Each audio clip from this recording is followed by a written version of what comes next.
इमरान खान ने इम्पोर्टेड हुकूमत और जोकरों का शुक्रिया अदा किया है। उन्होंने शुक्रिया अदा किया है कि शुक्र है आपने मेरा नाम स्टॉप लिस्ट या ईसीएल में डाला है, क्योंकि ना मेरी कुछ मैं आपके सामने रखती हूँ। पहली खबर तो ये है कि इमरान खान को नज़रबंद रखा जाएगा उनके घर के अंदर। ये खबरें आ रही हैं और कहा बात कर ले कि मैंने पॉलिटिकल असाइलम की बात नहीं की थी। मैंने सिर्फ ये कहा था कि वो अपना इलाज करा सकते हैं राना साहब, हमें बाहर याद है जाके राना किसी भी साहब, मुल्क अभी से। कल ही की बात पॉलिटिकल है, असाइलम की आपने बात इलाज के नहीं, सिलसिले आपने में पॉलिटिकल पॉसिबिलिटी असाइलम की बात की। मैं पीटीआई के 600 से जायद साबिक अरकान असेंबली और ओहदेदारों के नाम नो फ्लाई लिस्ट में शामिल कर दिए गए हैं।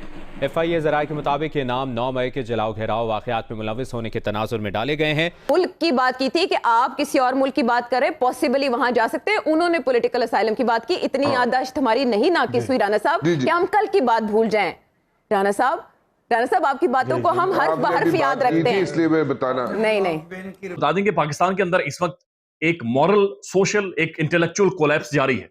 यानी पाकिस्तान के अंदर पाकिस्तान के शहरी, आम लोग, मेरे जैसे, आप जैसे लोग, या फिर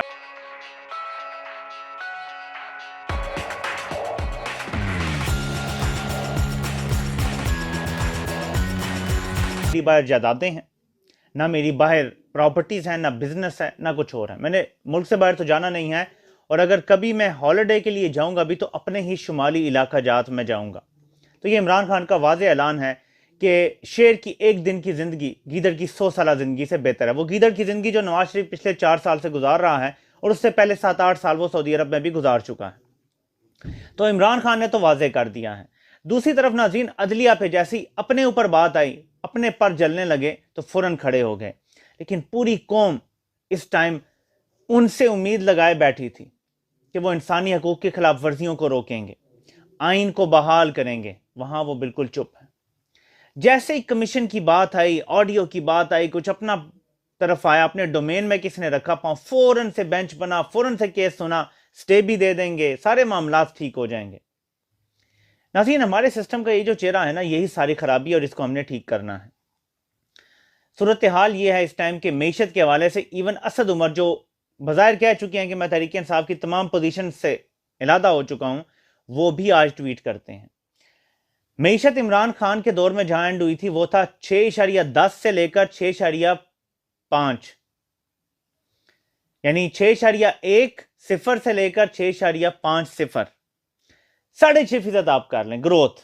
और अब -2 या 3 है। ये मैं नहीं कह रहा, यह हफीज पाशा साहब एक प्रोग्राम में कह चुके हैं, जिनकी अहलिया मेंबर हैं इकोनॉमिक टीम की इस हुकूमत की। हुकूमत बेशक कहे कि 0.3% है हमारी ग्रोथ। आपको पता है हमारा जीडीपी कितना कम हो गया है? कम से कम 30 से 40 अरब डॉलर का हमें नुकसान हुआ है इस एक साल के अंदर जीडीपी का, और आगे ये नुकसान बढ़ता नजर आ रहा है, कम होता नहीं, क्योंकि हमें जो अगला साल गुजारना है, IMF का प्रोग्राम बहाल करने के लिए जो हमें सख्तियां करनी है अवाम के साथ, और अगर वो नहीं आता तो जिस तरह से मुल्क चलाना है, दोनों सूरतों में मीशत सुकड़ेगी हमारी। हमें IMF कहेगा चादर देखकर पांव फैलाओ, इंपोर्ट्स तुमने बढ़ने नहीं देनी। तो जब इंपोर्ट्स नहीं बढ़ती, जिससे आपके कारखाने चलने होते हैं, खाम माल हो गया, आपका सारा रॉ मटेरियल उसी तरह इंपोर्ट्स में आता है, क्योंकि हमारे यहाँ तो कोई ऐसी चीज़ नहीं, हमारे यहाँ मैन्युफैक्चरिंग नहीं होती, पार्ट्स नहीं होते, यहाँ पे हर चीज़ बाहर से आती है। आपको पता है कि इमरान खान के आखिरी साल में तकरीबन 3 अरब डॉलर की इन्वेस्टमेंट की थी टेक्सटाइल इंडस्ट्री ने कि हम अपनी प्रोडक्शन बढ़ाएंगे, एक्सपोर्ट्स बढ़ाएंगे। वो सब रद्दी की टोकरी में चला गया। उनके 3 अरब डॉलर की इन्वेस्टमेंट रद्दी की टोकरी में फिलहाल चली गई है, क्योंकि उनकी एक्सपोर्ट्स बढ़ने के बजाय कम हो गई हैं। और मैं आपको बताऊं कि इतनी कंपेटिटिव दुनिया है। और आगे मैं आपको एक और चीज बता दूं, यूरोप अमेरिका काम आपसे जरूर लेता है, काम लेता है, फिर पाबंदियां लगा देता है। और उसकी मिसाल मैं आपको बताता हूं। हमने ज़िया-उल हक के दौर में रूस को फेंटा लगाया, इनके साथ मिलके लगाया।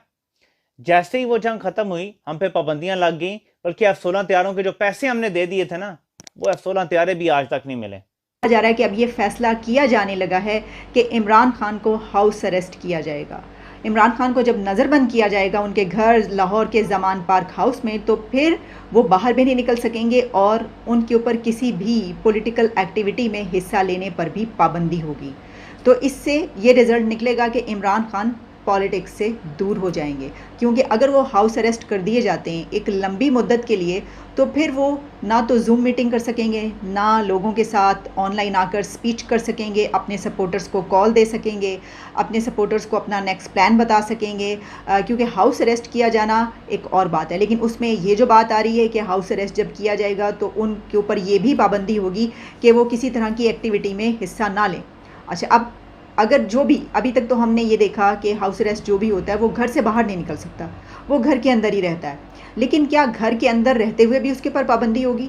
ये अब अगर ये वाला फैसला हो जाता है और आपके सामने आता है, हमने आपको अंदर की खबर दे दी है, मैं आपको अंदर की खबर दे रही हूँ कि इस तरह की कुछ खबरें इनसाइड न्यूज़ गर्दिश में है कि हो सकता है कि गवर्नमेंट की तरफ से ये फैसला कुछ ही घंटों में या कुछ ही देर में आ जाए कि इमरान खान को हाउस अरेस्ट कर दिया गया।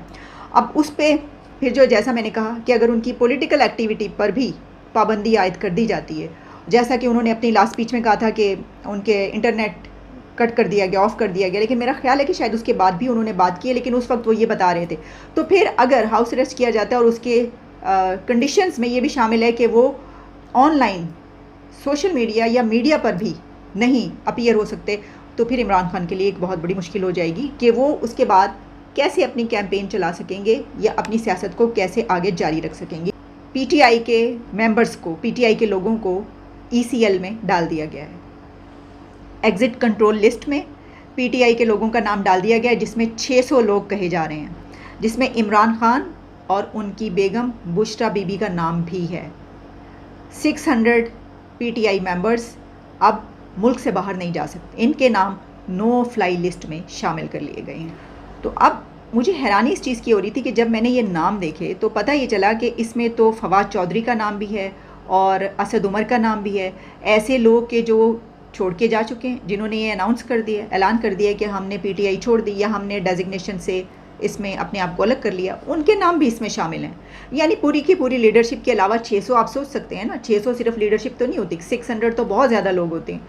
तो सभी के नाम नो फ्लाई लिस्ट में शामिल हो चुके हैं, कोई मुल्क से बाहर नहीं जा सकता है। यानी इसको आप ये कह सकते हैं कि हुकूमत ने इस तरीके से चला कि ये कहीं भाग कर बाहर ना चले जाएं अपनी जान बचाने के लिए, या इनका इरादा ये है कि यहाँ से निकल जाएंगे। बल्कि मैं देख रही थी कि खबरें जो हैं वो ये भी उड़ रही थी कि अगर इमरान खान बाहर जाना भी चाहेंगे तो उनको नहीं जाने दिया जाएगा।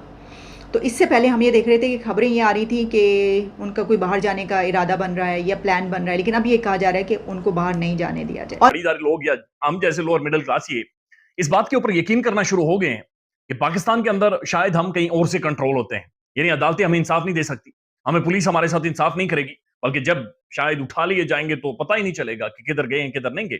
चूंकि कोलैप्स है जो नजर आ रहा है अपने आंखों के सामने, हालात को हम होते हुए देख रहे हैं, हम इन्हें जुटला नहीं सकते, ये प्रैक्टिकल मामला थे। पाकिस्तान के 2 बड़े साफी गायब हैं, पाकिस्तान के पॉलिटिकल रिप्रेजेंटेटिव्स आकर एक म्यूजिकल चेयर पर, एक मैजिकल चेयर पर बैठते हैं तो अचानक इंसाफ के दरवाजे खुल जाते हैं, लेकिन उसे बिल्कुल अजीब सी हुई पड़ी है, उनकी आंखों में खौफ है, उनकी आवाज कांपती है, उनका अजीब और गरीब सा माहौल है, और सब जो भी जेल से निकलता है दौड़ता हुआ प्रेस क्लब में जाता है। तो एक ऐसे टाइम में जब चीजें हमारे सामने हो रही हैं तो हम कम से कम रियलिटी को तो नहीं झुटला सकते कि ये एक इंटेलेक्चुअल कोलैप्स है, जहां पर हमारी सोच जो शायद सोच रही थी कि अदालतें इंसाफ देंगी, पुलिस इंसाफ देगी, शायद कुछ ना कुछ हमारे साथ नरमी बरती जाएगी, लेकिन अब महसूस होता जा रहा है कि ऐसा कुछ भी नहीं है। हम एक फ्रॉड में जी रहे थे, एक ढकोसले में जी रहे थे, और हम कंट्रोल हो रहे हैं, और इस कंट्रोल के अंदर हमारी कोई सोच नहीं है, हमारी कोई हैसियत नहीं है। लेकिन अब मसला यह है कि इमरान खान की पार्टी को तोड़कर 3 टुकड़े किए जा रहे हैं, यानी 3 पार्टियां पॉलिटिकल, तहरीक इंसाफ 3 होंगी, 3 पॉलिटिकल पार्टीज बनाई जाएंगी। इमरान खान को तोड़ना है, और उस तोड़ने में आखिरी हद क्रॉस कर दी गई। खान का इंटरनेट बंद है, तकरीबन 2 दिनों में एक ट्वीट आता है, कोई इंटरव्यू नहीं, नथिंग, लाइक वो एक साइड लाइन कर दिया गया है। उसकी पार्टी रोजाना की बुनियाद पर छोड़ रही है। आज भी मलिका बुखारी देख लें, मुसर्रत जमशेद चीमा देख लें, जमशेद चीमा देख लें, फिर 2 आशिक अवान आने वाली है। प्रेस क्लब के अंदर इतना वक्त नहीं बचा कि अब लोगों को एकोमोडेट करे कि अगर उस मैजिकल चेयर पर बैठे, अपनी फैमिलीज को बचाएं, अपने बच्चों को बचाएं, पार्टी छोड़ें और अपनी इज्जतें बचाएं। यानी